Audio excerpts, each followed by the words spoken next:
All right, a happy Thursday to everyone out there. Hopefully, everyone is doing well, getting ready for training camp. For some, that starts media day on Friday for teams that are going overseas, teams like Milwaukee and Atlanta, Golden State, certainly, Washington, the Wizards, as far as playing Golden State over in Japan. But we have a video to do. We've got a Thursday morning trade right before the start of training camp.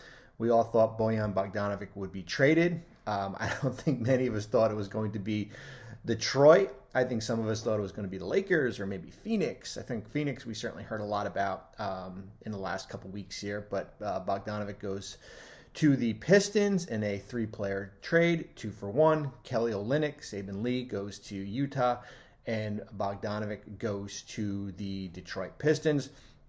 I put up on my in-house whiteboard. We don't have a touch screen in the office to do the trade machine, but and my in-house whiteboard, the mechanics of the trade, it's kind of interesting because Detroit was still operating as a team with cap space. They had about $5.6 million in room. So when you add the Olynyk at 12.8, Saben Lee at 1.8, and then the remaining room, which is at 5.6. It gets you a little bit north of what Bogdanovic's number is. Bojan is at, what is he at? $19.5 million.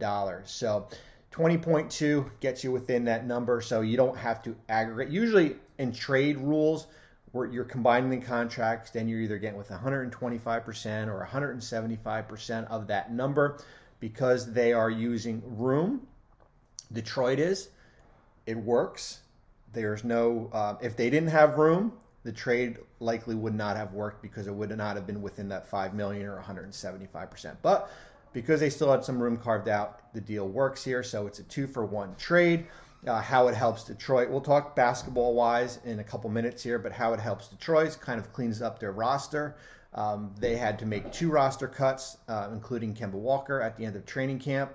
Now they only have to make 1, which is likely going to be the Kemba Walker, whether it be probably just a straight waiver, because I don't see a home for Kemba Walker right now as far as where, if he is bought out, where he can sign for, $1.8 million or, up to his veteran minimum, which is like 2.9, and make up that difference here. So I think the Walker is going to be a straight buyout. So it helps clean up their books.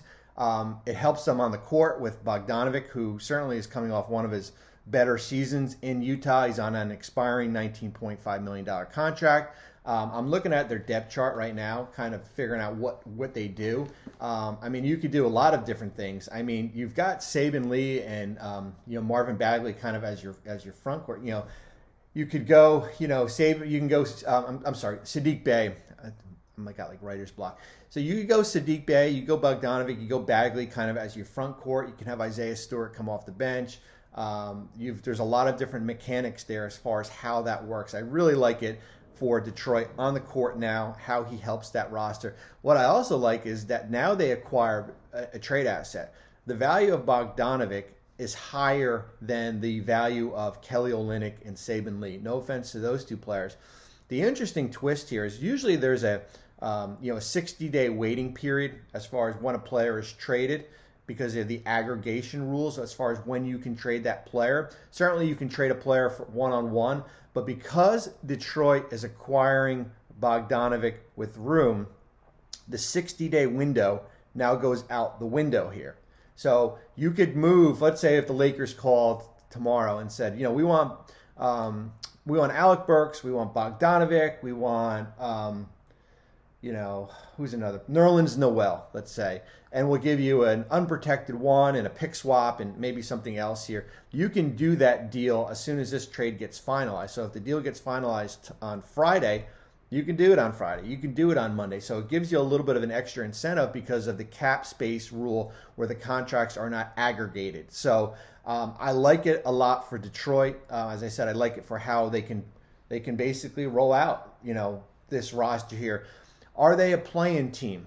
I had them, where is my little notes here? I have them right kind of on the brink here, right on that 11 to 12 range. I have them a lot better. I think they're better than Charlotte. I think they're better than Indiana. I think they're better than Orlando. I think those are the teams you're certainly going to be competing with here. I think they have a chance. I think they have a chance to get better than where they were. I do think they have a chance to compete and get better for one of these playoff spots, play-in possible. And I said the goal is always for Cade Cunningham and Jaden Ivey and Sadiq Bey and some of these younger players that haven't been in really meaningful games to play meaningful games when it matters, when it comes to March, when it comes to April here. I thought there was a stretch last year post All-Star break where this roster played at extreme level. So now you move off Jeremy Grant, who went to Portland. You basically replace Grant for Bogdanovic. And it just gives you, as I said, on-court value, and it gives you a trade asset if you want to move a month from now or when we get to that early February trade deadline for Detroit. For Utah, I see my mentions in social media, like, what are you doing? This is the worst trade. I'm getting texts. What are they doing? Remember, there's always a step 2 and step 3 to this type of deal here. Do they get the better players on the court? No. Bogdanovic is a better player than Kelly Olynyk. But let's see what happens next. I mean, from a roster standpoint, it doesn't help them as far as they were already an overload with guaranteed contracts.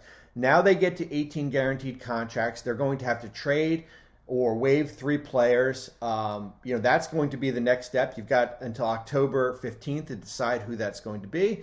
I think what it helps certainly in twofolds, gets them further below the luxury tax. They were kind of nipping right at that number. They were right around like $2 million, below the luxury tax. Now they're at, let's pull up their number.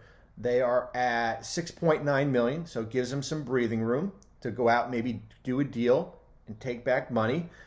They created a trade exception here, a little north of $6 million, but they are going to have to figure out as far as what they want to do with their roster.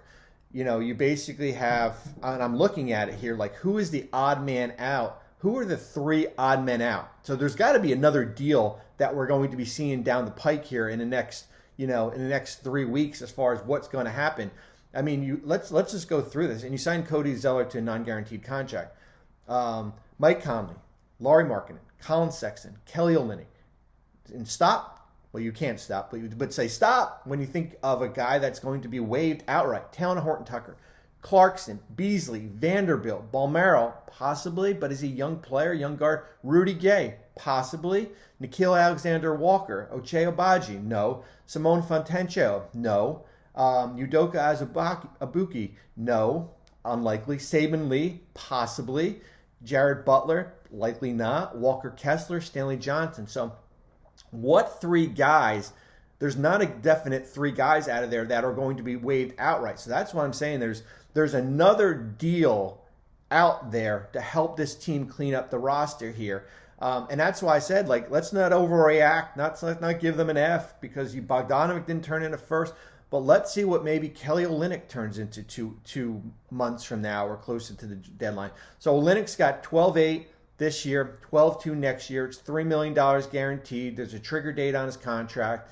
For Saben Lee, 1.7 is a team option for 1.9. For the Kelly Olynyk,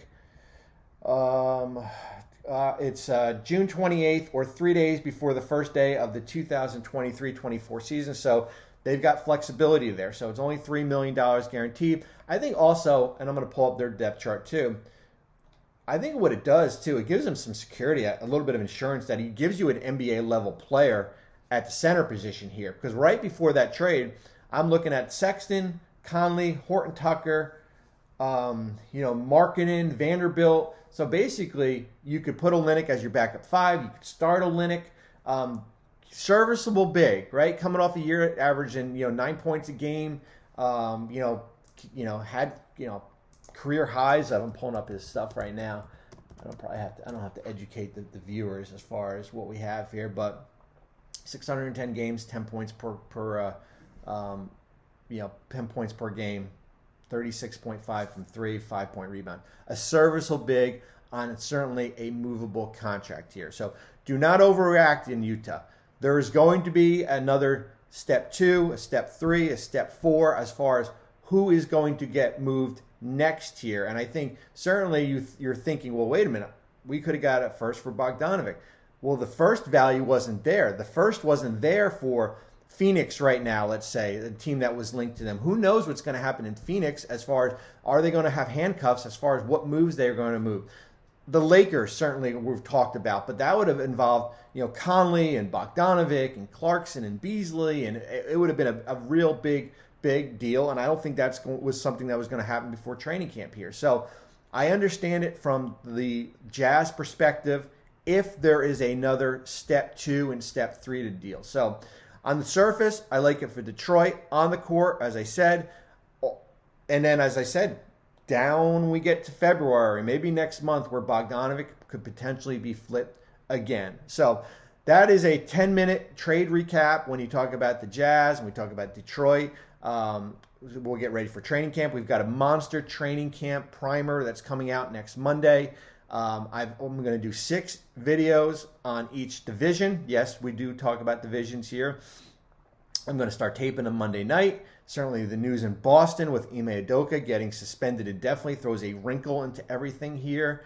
And we're going to do probably a 10 to 12 minute video on each division. We'll throw those out next week, kind of give you a little bit of a taste as far as what to expect as far as we get going in training camp and some things to watch here. So enjoy your Thursday. Hope you have a great day.